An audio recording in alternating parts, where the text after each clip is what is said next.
following is a presentation of the I'd Rather Be Drinking Beer Fantasy Football League.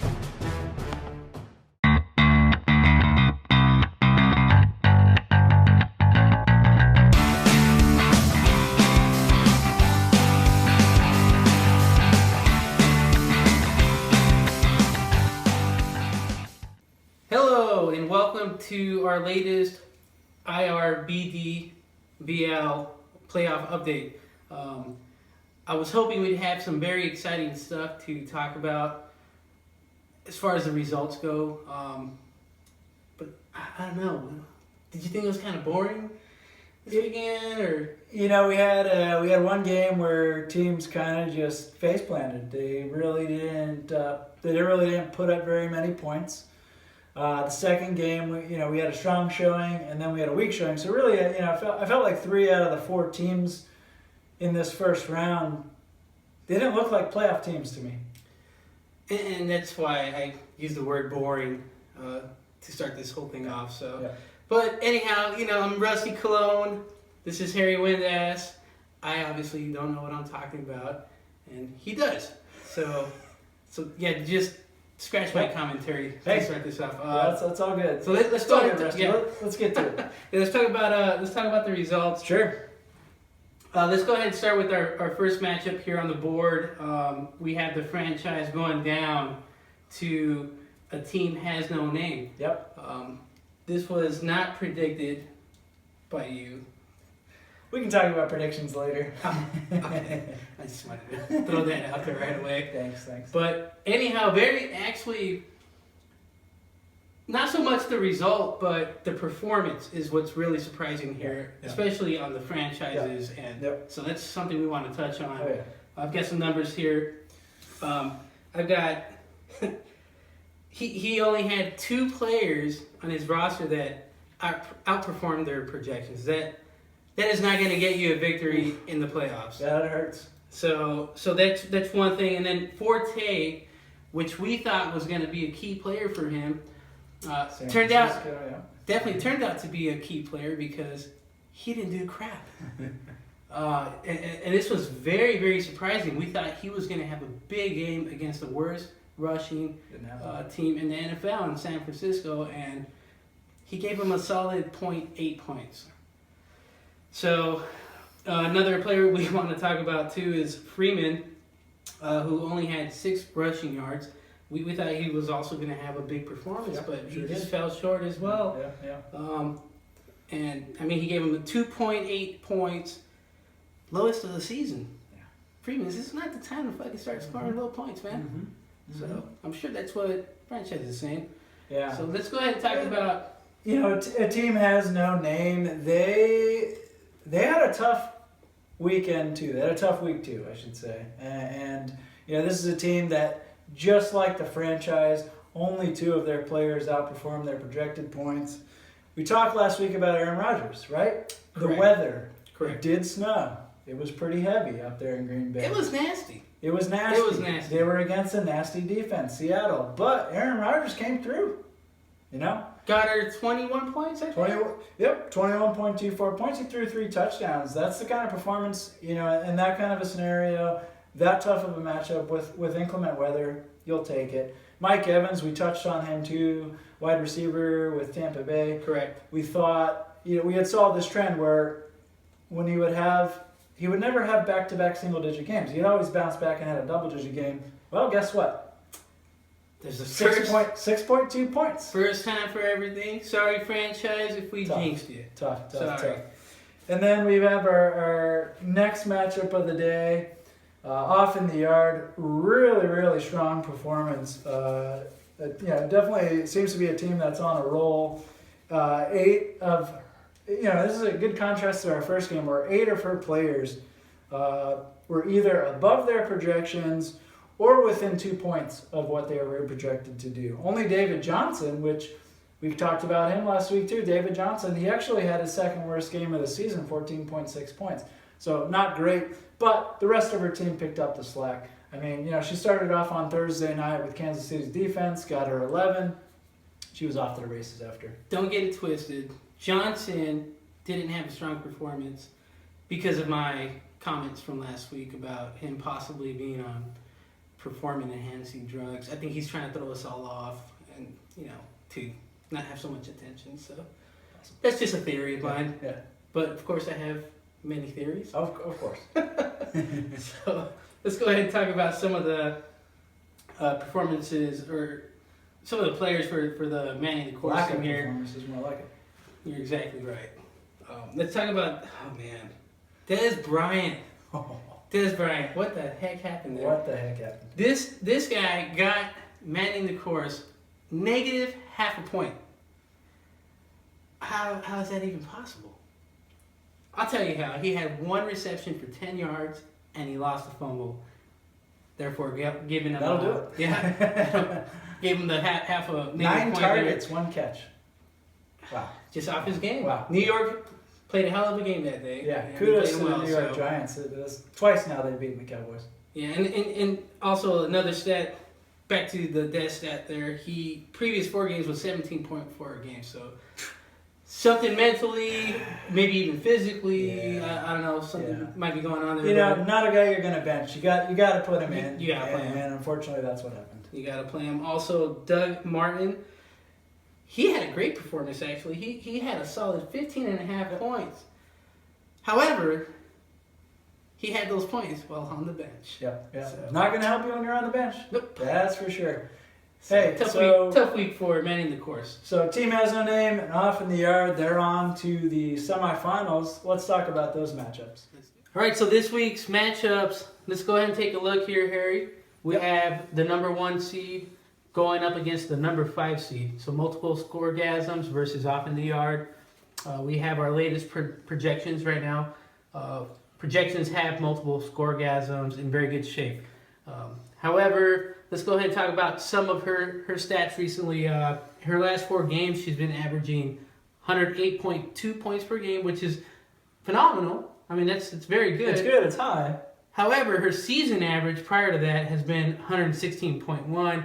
So we're seeing a little bit of a decline there. Yeah.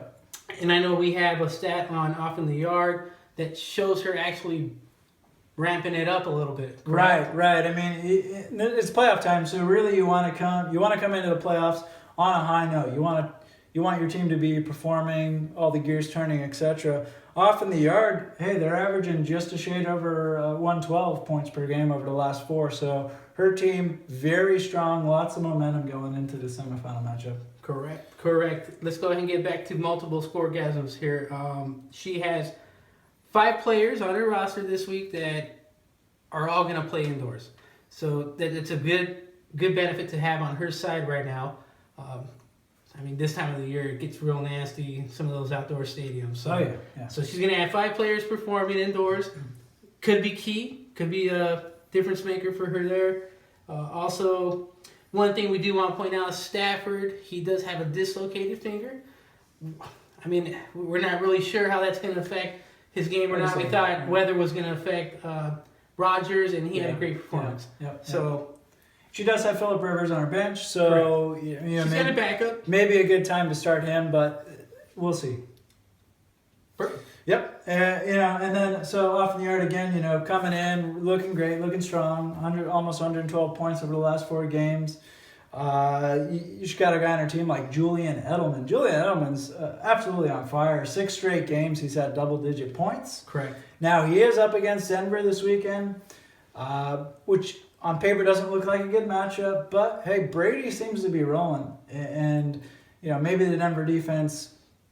We'll see if they're as strong as we think they'll be. It's also a little bit of you could call it maybe a rivalry game, Denver, New England. We'll see how that plays into it. Even without Manning, yes. I think there's still a little bit of a rivalry there. So. And of course, David Johnson. I mean, we got to talk about David Johnson, best player in fantasy football. He's going up against New Orleans this weekend. They give up the 6th most points to running backs. Yahoo right now has him projected at 19.3. So high projections. We'll see if that comes true. Hey, Johnson, we're going to call off the test. Okay? Just go ahead and tear it up. Yeah. All right. Yeah. All right. All right, our other matchup, number 2 team, Gurley Brewing Company against a team has no name, and you can see the projections as they are right now. Team has no name is favored to win by Looks like just over 10 points. Correct. This projection here does not make sense to me. Well, please, yeah, let the audience know why. It's interesting, actually. Yeah, Gurley Bring, they are projected for 95. Hey, looks okay, right? Looks good. Doesn't look like it's good enough to win. The other thing about Gurley Bring that's interesting, you take a look back, and we talk about momentum going into the playoffs, right? Or lack of momentum. Correct. Gurley Bring, last 4 games, they're averaging under 84 points a game. And during that 4-game stretch, only once has the team scored more than 80.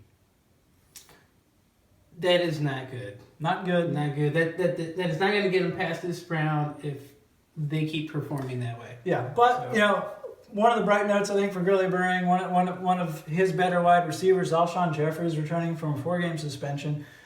That may help. They are going up against Green Bay, which is it's a nice matchup, 9th most points to the wide receiver position. But with Matt Barkley at quarterback in Chicago, to me it's a bit of a wild card. Don't know what to expect. One positive for Gurley Bring, I would say, though. On top of that, Brady's hot. Tom Brady, he's looking good. 406 yards in his last game, 27 fantasy points. So we'll see. All right. Good luck, Gurley. Let's go ahead and talk about team has no name.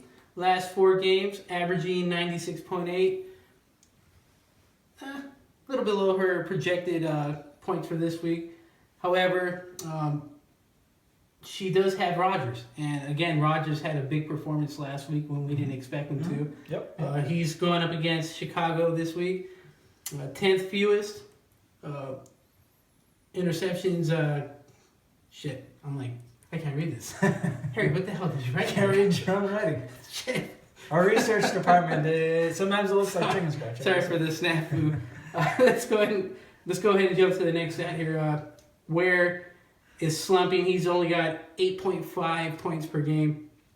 Not gonna cut it. It's not gonna get you very far either. Team. So this one here is gonna be a flip of a coin. I don't know. I don't know if we have a true favorite here. Right. I know on this side we do. We kind of have a favorite. Yeah. But interesting matchups this week. It'll be very interesting to see because you got you got some teams getting hot, some teams not. So we'll see what happens. We got a couple more things to cover in this edition of the IRBDBL Playoff Special. After the break, we'll get to our fantasy studs and duds, and we'll also make some predictions for this round of the playoffs after this word from our sponsor. This IRBDBL update brought to you by Wet Willie's Moonshine. Been on a bender for like a week. God damn, it's fucking rough, man. Yeah. Wet Willie's Moonshine. It's f***ing rough, man. So before we get into our predictions for this week, we can talk about what happened last week. My man, you are undefeated.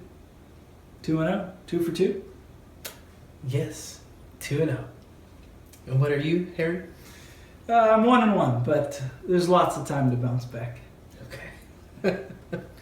So what do you got for this first game? This week, I think I'm gonna have to go with the season favorite up to this point, which is multiple scoregasms. I think she's just too strong, man. She's too deep. Yeah. And I think the factor of having 5 players playing indoors this week is going to be huge. Yeah.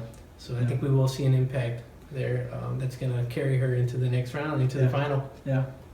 I like often the Yards' chances, honestly. And this is a team that's been playing really well recently. They come into the playoffs like we talked about earlier, 4 games, really putting up a lot of points. David Johnson's got a real juicy matchup this weekend. He is bound to bounce back too, so I don't think he'll have 2 back-to-back mediocre performances. Right. You got Edelman on the hot streak like we talked about. Whereas I think multiple scoregasms kind of slipped a little bit. I mean, they were on a bye week last week, but prior to that, the performance seems to have been slipping a little bit. Not as strong as we were seeing earlier in the season. I'm going off in the yard. I'll stick to the Vegas odds. And then we talked about our second game. Team has no name, and Gurley Brewing Company. Obviously, Gurley Brewing Company second best team this season, but Record-wise, record-wise. We still don't know how that happened. Yeah, and I'm saying a team has no name. I think for sure a team has no name is going to win this one. The way Gurley's been playing recently, unless they bounce back and pull some strong game together, they don't have a shot. I think a team has no name. I think Gurley's luck is going to run out, and it's going to run out when it counts the most. So just the fact that he's the lowest scoring franchise in league history, average-wise, per game. Right. Just remind you. It's going to catch up to him. Yeah. He can't keep winning this long without having, packing the bags and going home. It's going to happen. It's got to happen. It's got to happen. Mm-hmm. Okay. So we agree on that. Yeah. I'm going for a team has no name. That's my pick. Cool. Well, before we wrap up this week, I thought it'd be fun to talk about some of the studs and duds from this past week. We had some players that I think really shined, put up fantastic performances, and then some that didn't really come through. Tyreek Hill, to start off with, had an outstanding performance. He had 22.28 points for the franchise. 6 receptions, 66 yards, had a receiving touchdown, 124 returning yards, and a returning yard touchdown. Can't even speak. What? I think the booze is kicking in. It would have been nice if the franchise had put Tyreek Hill in his starting lineup. Correct. So all this on the bench. Better. All this on the bench. Yeah, so a great bench performance from Tyreek Hill. So stud performance, but a dud decision. Yeah, in my opinion. Yeah, and then obviously Le'Veon Bell. Le'Veon Bell is one of our consolation bracket teams. Pond Scum. Are we really going to talk about Le'Veon Bell? Are we going to talk about the player that put up the most points of any player in a single game this season? Got to. What? Got to. But everybody knows that. Yeah, he was outstanding. 49.8 points. Everybody was talking about it. 236 rush yards. 3 rushing touchdowns, 4 catches for 62 more yards. I mean, what do you say to that? We got to keep putting I touched down there. Good, hey. Poor guy. Man. Good game. All right. No, seriously though, that was freaking crazy. I couldn't believe it when I was seeing that performance. Yeah, it was outrageous. My dud for this week's Matt Forte. We talked about him last week. Thought he was going to go off. He was playing against San Francisco. Worst team against the running back this season. He goes out. He has 3 rushes for 8 yards. Some will blame it on injury, but not in fantasy football, okay? Yeah. All right. So my dud for the week, Des Bryant. Who else?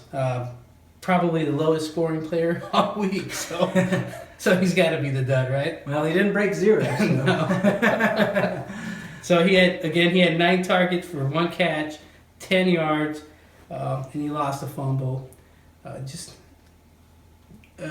disastrous performance. Yeah, bad game. And so anyhow, manning the course.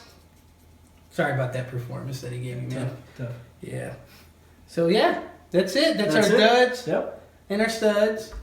I think that wraps I'm a stud for this week. You're right? a dud, right? Is that how it works? Okay. I think we're good for the week. We will see you guys here in a few days. We'll be back to talk about this week's matchups and the results. Good luck to everybody this weekend. Cheers.